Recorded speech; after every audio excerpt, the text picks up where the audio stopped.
All right, the time is here. If you've been following along with us this week, then you know this is Lauren's last week on staff, right? Right? Okay. And I just thought it'd be kind of fitting for us to sit down and like expose some cold takes because there's a lot of them out there. It's a lot of myths, so let's debunk them. And you know, this ain't hot ones, but it's cold ones. So instead of like hot wings, I said Lauren is obsessed with Jenny's ice cream. Obsessed. So we got some Jenny's, and the better the flavor, the more uncomfortable we gonna get today. All right? Okay. Okay. So first up, what we gonna go with? We gonna go with this one right here. Buttercream birthday cake. Yeah. Okay. Taste the buttercream frosting. Okay. Whoa. I'm gonna be honest with you. I'm underwhelmed. I don't know. It's not. I know where we're going, and this was a great start. I guess that's the best. I actually, this is what I will say though. As a person who typically doesn't like cake flavored ice cream, this, I feel like I'm eating birthday cake. Gotcha. In the best way. Like I would eat this again. So, you've been here since 2020, 2021? One of the two. On staff since 2021. Yeah, but we are already linked. Yeah. So, give me your favorite memory from like your whole tenure. Like you gotta think, go back to like when we were down, remember we were down here and this was like during COVID and we had like the band and you know, y'all was going crazy, it was fun. But like, give me your favorite memory. All right, okay, can I give like a conglomerate of memories? Oh Lord, I knew. Like it's never simple. Okay. It's not simple. You know what? But that's prophetic because you got an ice cream that's very complex. It's very layered. You know what I'm saying? There's sprinkles, there's cake, there's buttercream frosting threaded throughout. Okay, here's what I'm saying. So like the origin of the 7th floor, you know, like that beginning time where it was like, you know, I feel like there was this amazing overlap between like work and family and hangs. Gotcha. It was all together. Okay. So like when you say what's my favorite memory, the first thing that comes to mind is like specifically like even being down here in the basement and filming like those first few videos. And it wasn't because we were filming, it was like all the in-between hangs. It's everybody in one space, like we're cutting up, we're praying together. Like we would literally go from like crying to then just like eating pizza. Yeah. And it was just like, I'd never laughed harder in my life probably, especially like in a work environment. Yeah, it didn't feel like it. It never felt like work. It didn't start feeling like work till like a year and a half in. And I was like, oh, I got a lot to do. It was actually, once we actually had to go back to Sunday service, it was remember? Hey, Mel, remember that? Like, it was just like, okay, we got to go back to, okay, all right, Sunday mornings, wake up. Great. It was 5 a.m. I remember like the seats were like 50 feet away from the stage. Oh my God. Man, your anointing had to be strong to get a movement. To pierce through. Yeah, it was different. To pierce through the masks, you know what I'm saying? Oh yeah. And people were still in masks. Yeah, it was everything's different. New. It just. So that was your favorite memory? The mask and stuff? No. Okay. Okay, so what flavor? Next one we're gonna go to, which is, I think is another one I haven't had, but maybe you have, I'm not sure. But it's Jenny's Cream Puff ice cream. I ain't gonna hold you. That's all right. I ain't gonna hold you. It's giving a little banana pudding for some real weird reason. Bro, I don't think I like that. No. I actually like that one. Now, it's not all-time great, but I like it. No. You like this sprinkle joint, though, and you don't like that.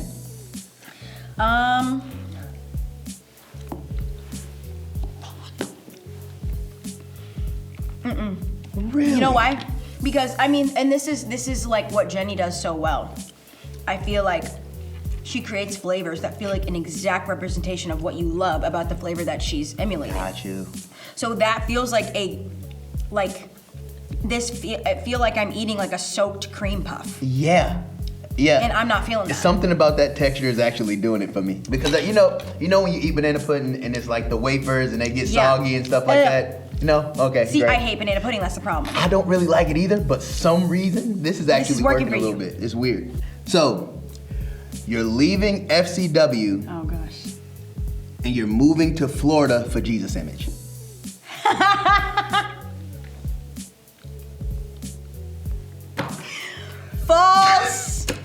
Okay, then you're moving to California for Bethel Music. Are people actually saying this stuff? Just answer my question, Lauren. False. Okay, then you're moving to Texas for Upper Room. False.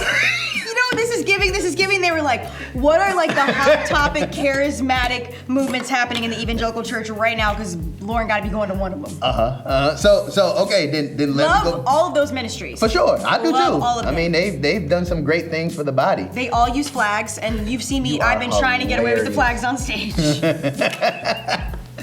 So then let me go back to the base then. Okay. So, are you leaving FCW? Yes. No. Okay. Sorry, my ADD tried to get ahead of it. I know you said Forest City Church. I was gonna be like, well, that part is true. Well, make that distinction for Okay, them, right. because so they can know like what's happening. Yeah. So I will not be a member of the Forest City Church staff full time anymore. Yeah. That is true. I will absolutely still be a part of Forest City Worship. Why?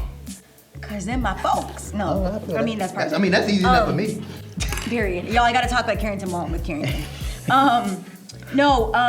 I believe in what I've had the honor and gift of being a part of building with Forest City Worship for the past really 4 years, because it started before the church. You know, we were Forest City Worship before Forest City Church was. Yeah, it was Heartland, and Right. we were Forest City and Worship. we were still Forest It was City Worship. Trying to figure it out. In this basement, writing songs, worshiping Doing the thing. together, praying together, seeking Jesus together. Like, I believe in that. Mm-hmm. I believe not only, I think the album is incredible. And It's gonna be great. oh, I'm so grateful. It's like, it's blessed me, it's blessed my family, it's blessed my friends. I've only shared it to one friend going through a tough time. I just said Dropbox links. I figured you'd be okay with that. All right, amen. Just had to get it out there. Yeah, and I want to be a part of that. I want to see what God wants to do with that. But more than that, like, I believe in what we built as a family. So this, I ain't gonna hold you. This is his favorite. This is my favorite. If you go to PC's crib, you open the freezer. Yeah, you're gonna see one of these. He and Ebony will have one. What does she normally get? Cookies and cream? No, this is it. This is both our favorite. That's both of your favorite? Yeah. But normally y'all will have two, I feel like, in the freezer if you get Jenny's. I mean, maybe. It's I great. enjoy it. It's Here like we go. Here we go. I'm pieces. going right now. So, It's so good. off rip. The texture is just amazing. No, the texture's insane. It's like velvet on my tongue. It's so smooth. And for peanut butter, For peanut butter. it's not like chunky or no. overwhelmingly it's thick. so silky smooth, man, and I love it. I love it. And then a little, now what she will say sometimes is the dark chocolate is a little bit much. But for me, in this thing, I like that little bitter dark chocolate little fleck that I get to bite into every now and then. It's not too dark. It's not too dark. It's not I too love dark. it. I love it. I love it. I love it. So, Oh gosh. Lauren, what the streets are saying. Okay, I know where this is going. What the streets are saying, you're leaving because you had a major fight with leadership. You couldn't speak on tongues from the stage. You had a major fight with leadership and you couldn't speak in tongues on the stage. Both are true. No, I'm just playing. Listen, man, breaking news. All That's right, what we about. Well, okay. All right, if this is cold ones, and the point is to kind of crank up or maybe, to get colder, to get more intense. Am I just going there? All I right. guess so. After whatever you want to do. Let me debunk some myths right now. I have never gotten in a fight with leadership. Just trying to debunk Ever. the myth. We've never gotten in a fight. Just trying to debunk them. I'm just trying to help. No, absolutely not. I have so much respect and gratitude. I'm like, don't make me weep right now for our leadership team. And I think what's probably the most beautiful about my relationship with our leadership team is that I, as a young, green, new leader, woman of color, was from jump, because I don't hold back. If there's trust, once there's I know that I'm safe and I have the floor and I can share how I feel about something, I will tell you how I feel. Yep. So from jump, me and Parker especially, I'd be like, here's what I feel about our prayer culture. Here's what I feel like isn't happening. Here's what's in my heart. Here's what I see. Here's what I observe. Here's I'm gonna be iron, And he gave me space to just be me and to carry all my passion, all my convictions, all my thoughts, my whole heart into even a leadership role. Yeah. And never asked me to shrink, never asked me to dumb down, never asked me to take up less space. And in fact, as I took up more space, he gave me more responsibility. Yeah. and handed me the microphone and probably cranked up the volume on that thing. So I've always been grateful for that. And to be on a team where we didn't always agree, we didn't always see things the same way. We have, but dang sure, right? We have real conversations, but never felt unsafe, never felt like I was not honored or loved or appreciated even for what I brought to the table. For sure. So no, ain't no fights that have happened.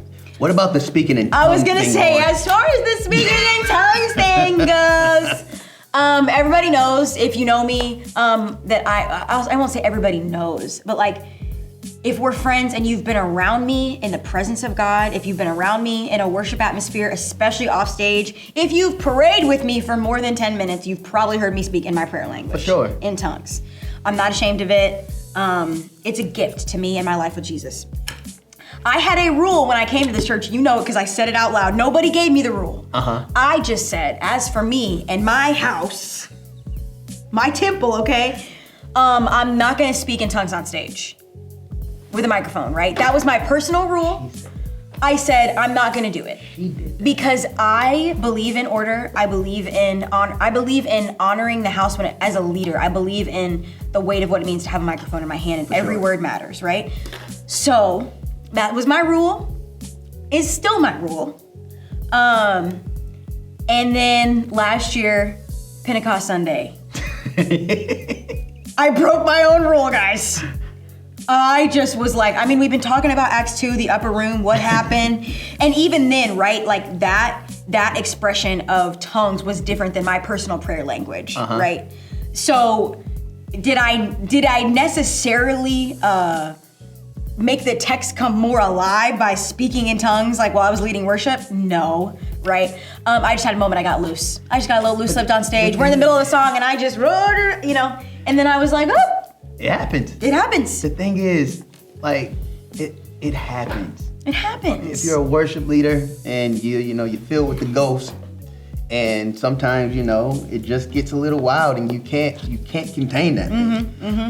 So in moments like that, and me and Boog, we chopped about it because I've done the same thing, and it was just like it just happened. Now it's not something that you do because hey, we got all types of people that come through these doors, believers, non-believers, people that like Catholic, all types of backgrounds.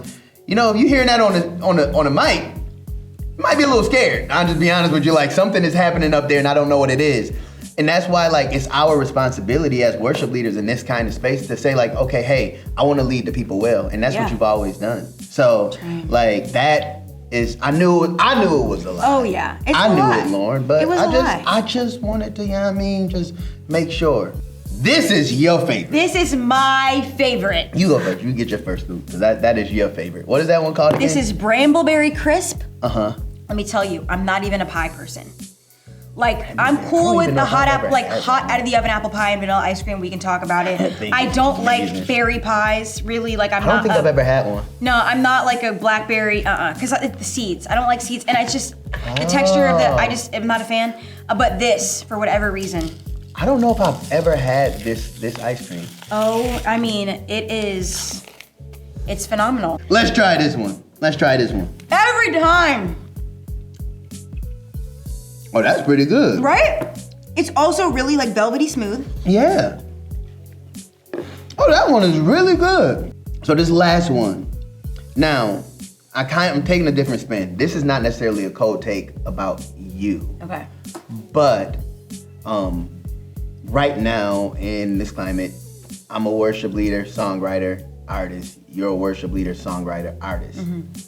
We have a lot of friends. We know a lot of people that they're like, well, I don't really want to be tied to a local church or have a covering right now because it's like those things keep me back from actually pursuing the things that I want to pursue, or those things basically dampen, my anointing, if you want to say it. Some people get weird.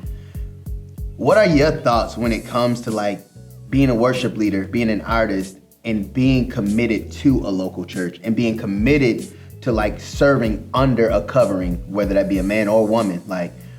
What are your thoughts there? How can you help the people for this last question? Help them debunk that myth. First, I would say this. If you are using your gift, your vocation, your ministerial position as your compass to decide like your role in the body, then you have it backwards. For sure. Because Paul said that gifts were given for the edification of the body. Mm-hmm. And he said, how can an eye say to an arm, I don't need you? How can a hand say to the brain, I don't need you, right? Like, so there's this implication that us as believers are attached to one another. We are joined together. And that the gifts that we have, I no longer get to view as I'm an eye and I get to just only see. No. My seeing is directly attached to all my other limbs. Yep. And so if my hands don't work, right, I can see, but like I have other functions of my body that are hindered I can't